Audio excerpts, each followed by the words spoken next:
Salut à vous tous. Que le Seigneur vous bénisse abondamment. Nous avons comme sujet pour aujourd'hui, compter les bienfaits de Dieu. Qu'est-ce qu'on entend par bienfait? Un bienfait est une faveur, un acte de générosité à l'égard de quelqu'un qui ne le mérite même pas. C'est un geste. Lisons ensemble le psaume 103, le psaume de David. Ce psaume exprime la reconnaissance de David envers Dieu. Il nous raconte son expérience avec Dieu, les compassions de Dieu à son égard, la bonté de Dieu envers lui. Pour tout cela, il invite son âme à bénir l'Éternel. Il dit, mon âme, bénis l'Éternel, que tout ce qui est en moi bénisse son Saint-Nom. Mon âme, bénis l'Éternel et n'oublie aucun de ses bienfaits. David ordonne tout son être, toutes ses facultés de bénir le Seigneur. Il est reconnaissant envers Dieu pour ses compassions, ses largesses, sa justice, pour sa bonté envers lui. Oui, il a raison, parce que notre Seigneur est bienveillant. David adopte une attitude de louange à l'égard de Dieu, car l'apôtre Paul dit, en lui nous avons la vie, le mouvement et l'être, car nous sommes de sa race. Autrement dit, c'est par lui que nous vivons. Il nous a communiqué tout ce que nous avons besoin. David est reconnaissant. Il a en lui le sentiment de gratitude. Il y a un proverbe chinois qui dit ceci, en buvant l'eau du puits, n'oubliez pas ceux qui l'ont croisé. Dieu aime les gens reconnaissants. Quand nous lisons dans Deutéronome chapitre 4, le verset 9, Moïse dit au peuple, prends garde à toi et veille attentivement sur ton âme tous les jours de ta vie, de peur que tu n'oublies les événements que tes yeux ont vus et qu'ils ne s'éloignent de ton cœur. Fais-les connaître à tes fils et aux fils de tes fils. Voilà pourquoi David recommande à son âme de ne pas oublier Dieu. Mais pourquoi David recommande à son âme de ne pas oublier Dieu? Tout d'abord, au verset 2, il dit, c'est lui qui pardonne toutes tes iniquités et qui guérit toutes tes maladies. Il a effacé la dette du péché de David par le pardon. David se souvient de son passé, de son péché. Dans 2 Samuel chapitre 12, lorsque l'Éternel envoya Nathan vers lui pour lui rappeler le péché qu'il a commis contre Uri et contre sa femme Bathsheba, sa femme. Au verset 13, David dit à Nathan, j'ai péché contre l'Éternel. Et Nathan lui dit, l'Éternel pardonne ton péché, tu ne mourras pas. David a confessé son péché et Dieu lui a pardonné. Si nous confessons nos péchés, il est fidèle et juste pour nous les pardonner et pour nous purifier de toute iniquité. Le péché infecte notre âme, nos vies. Il nous a servi. Mais le Seigneur a révélé sa bonté, sa grâce envers nous. Il a eu pitié de nous. Il a transformé nos péchés en une vie renouvelée. Il a transformé notre faiblesse en force. Paul dit, quand je suis faible, c'est alors que je suis fort. Le péché couche à nos portes, mais la grâce de Dieu, alléluia, mais la grâce de Dieu a toujours surabondé. Quand on vient dans sa présence par la repentance, il manifeste son amour envers nous. Sa grâce est plus forte que notre faiblesse et nos manquements. Là où le péché a abondé, la grâce a surabondé. Sa grâce dépasse tout ce que nous pouvons expérimenter. Autant les cieux sont élevés au-dessus de la terre, autant sa compassion est grande pour ceux qui le craignent.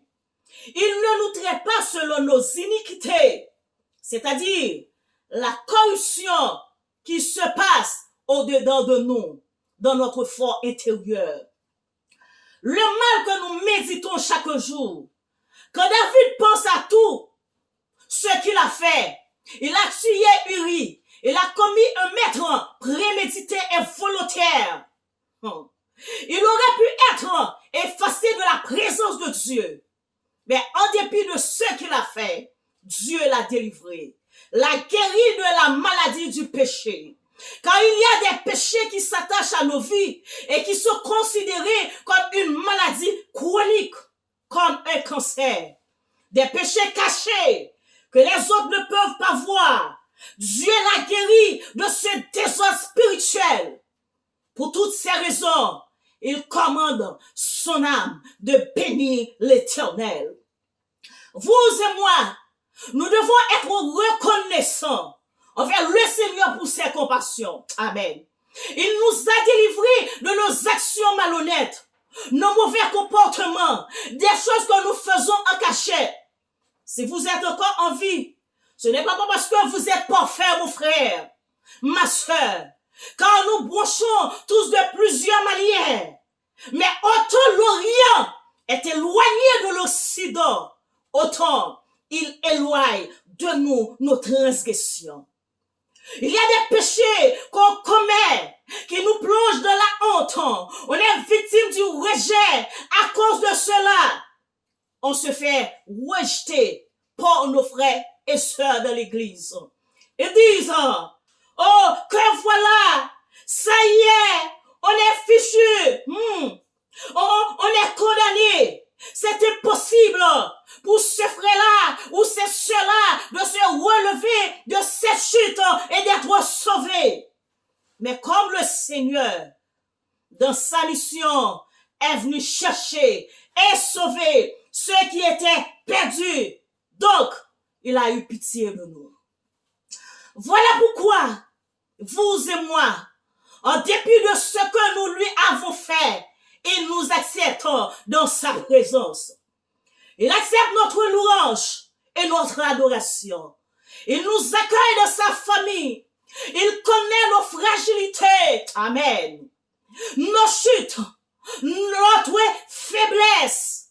Lorsque nous bronchons, il ne nous laisse pas terrasser par l'ennemi. Dans sa beauté, il nous relève. Il est patient envers nous.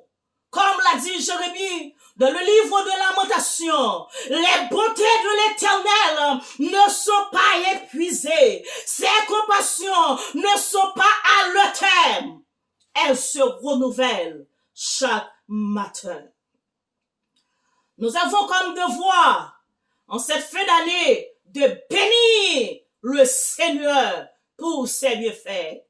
C'est une obligation même. La deuxième raison pour laquelle David commence son âme de bénir l'Éternel se trouve au verset 3. Il dit, c'est lui qui rachète ta vie du gouffre, qui te couronne de bienveillance et de compassion. L'Éternel n'abandonne jamais les siens. Dans 1 Samuel, chapitre 22, et 23, David se souvient quand il se réfugia dans la caverne d'Adullam pour se protéger de la colère de Saül. Il était dans une situation angoissante. Il a invoqué Dieu et l'a protégé contre ses détracteurs, les jaloux, et il a pris sa défense. Au chapitre 23, alors que Saül marchait de côté de la montagne, David, lui, marchait en fuyant au côté opposé pour s'échapper à Saül et à ses acolytes. Dans le psaume 25, verset 15, David dit, « Je tourne constamment les yeux vers l'Éternel, car il fera sortir mes pieds du filet. » puisque la providence de Dieu le soutient, il ne peut pas rester indifférent. Mon âme bénit l'Éternel. Il est celui qui rachète ta vie du gouffre. Dieu a le contrôle de toutes choses.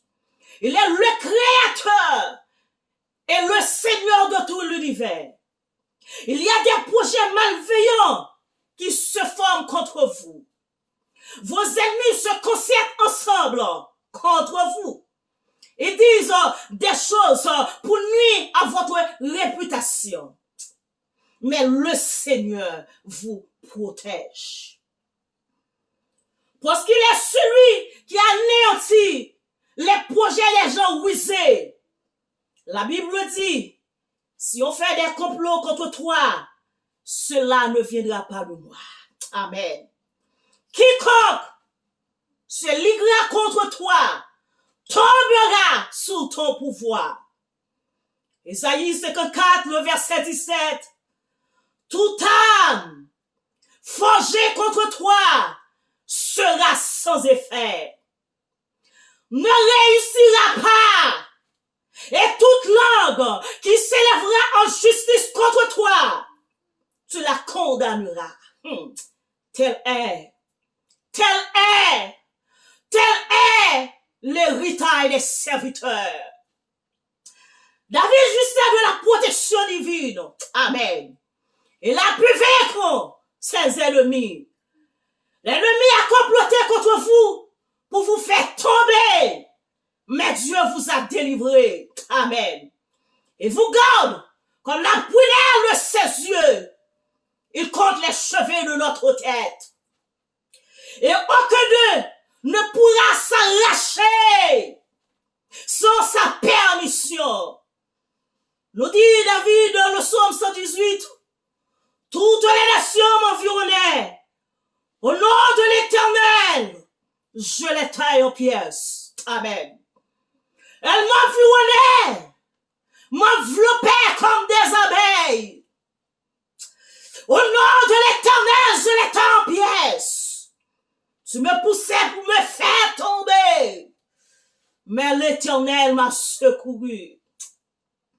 L'Éternel est ma force. L'Éternel est notre force. L'Éternel est notre force. Et le sujet de nos louanges. Vos ennemis disent que c'est fini pour vous. Mais avec Jésus, ça ne fait que commencer. La vie est belle. Car avec Dieu, nous ferons des exploits. Il écrasera nos ennemis. Malgré tous les commérages, les calomnies que les gens de votre village, de votre quartier se racontent entre eux sur votre dos pour vous déstabiliser. Vous êtes encore debout par la grâce de Dieu. Amen. En train de louer votre Dieu. Le soir arrive les pleurs et le matin l'allégresse. Il reste au poste pour entendre une mauvaise nouvelle à votre sujet. Alors que vous êtes en train d'élever Dieu. David dit, je ne mourrai pas. Amen. Amen. Je ne mourrai pas. Amen. Je vivrai. Amen. Et je raconterai les œuvres de l'Éternel. Oh. Ça lui pense que c'est fini pour David. Pour qu'enfin David se prépare à le remplacer. Pendant qu'il pense que c'est fini pour David. Certaines fois, vous devenez une personne problématique pour l'ennemi. Vous lui donnez du fil à retordre. Vous ne mourrez pas. Amen. Oh yes. Amen. Vous ne mourrez pas. Amen. Oh amen. Oh yes. Vous vivrez. Vivrez. Je dis vous vivrez. Vivrez. Qui crache contre le ciel se crache au visage. Il ne sait plus quoi faire de vous. Vous êtes compliqué à ses yeux. Il a tout essayé à votre sujet et rien n'a jamais marché. Si vous êtes encore vivant aujourd'hui, ce n'est pas parce que le diable n'est pas fort, mon frère, ma soeur. Ce n'est pas parce qu'il n'est pas puissant. Ce n'est pas parce qu'il n'a jamais fait des complots à votre sujet. Ce n'est pas parce que le magicien de votre village, de votre quartier ne travaille pas. Les sorciers ne concertent pas, mais ils ne peuvent pas vous terrasser. Vous savez pourquoi? Ce n'est pas non plus parce que vous êtes juste ou fort. Oh non. Ce n'est aucune de ces réponses. Mais c'est parce que notre Dieu est fidèle. Amen, amen, amen. Oh, alléluia. Amen. Gloire à toi, Seigneur. Amen. C'est parce que notre Dieu est fidèle. Amen. Amen. Oh yes. Il est miséricordieux. Ses compassions envers nous se renouvellent de jour en jour. Chaque matin, il est Jéhovah Sabaoth. Chaque fois que l'ennemi vous tend des pièges, le Seigneur vous fait échapper comme l'oiseau du filet de l'oiseleur. Le filet s'est rompu. Le psalme dit, dans le psaume 124, béni soit l'Éternel, qui ne nous a pas livré en poids le temps. Amen, oui. Amen. Vous devez être reconnaissant. Amen. Être reconnaissant à l'Éternel. Mon frère, ma soeur, la reconnaissance n'est pas une lâcheté, mais une vertu. État d'âme. Être reconnaissant envers le Seigneur n'est pas seulement chanter, témoigner. Faites de lui le Seigneur de votre vie. De lui laisser vous diriger. Entre ses mains, abandonnez tout ce que vous appelez le vôtre. Paul dit que nous devons chanter des cantiques, des chants inspirés par l'esprit,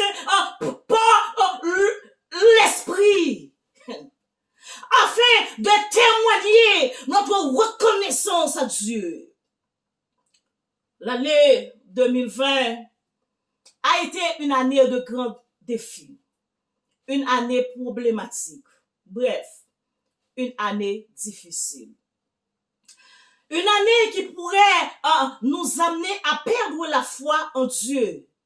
Mais quand nous sommes au bord du découragement, nous entendons sa voix nous chuchoter à l'oreille en nous disant, ne craignez rien, je t'aime, je suis avec toi.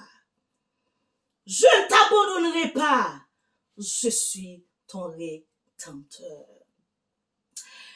Certains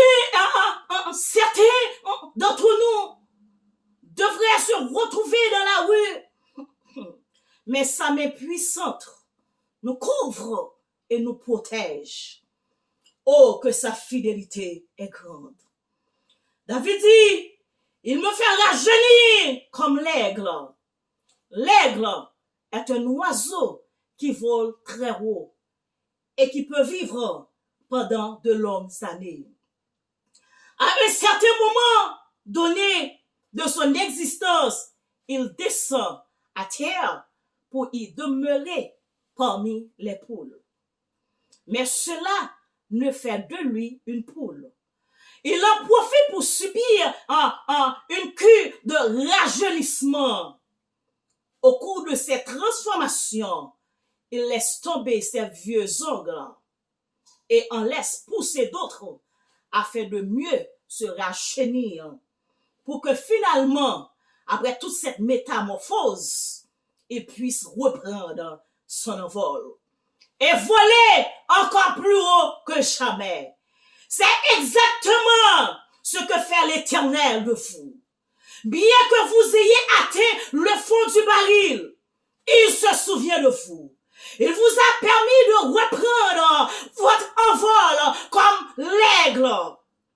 David dit, j'étais pauvre et indigent, mais l'Éternel pense à moi.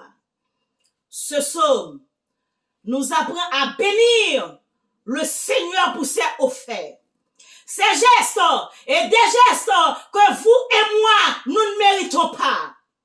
Le psaume 103 nous motive à entrer dans sa présence avec des actions de grâce, dans un sentiment de reconnaissance. Il témoigne de l'amour de Dieu pour nous. Personne ne peut l'adorer, le bénir à votre place. Il a fait de grandes choses dans votre vie. Soyons reconnaissants comme David. Invitons notre âme et tout notre être à louer Dieu. Comptons ses bienfaits dans nos vies.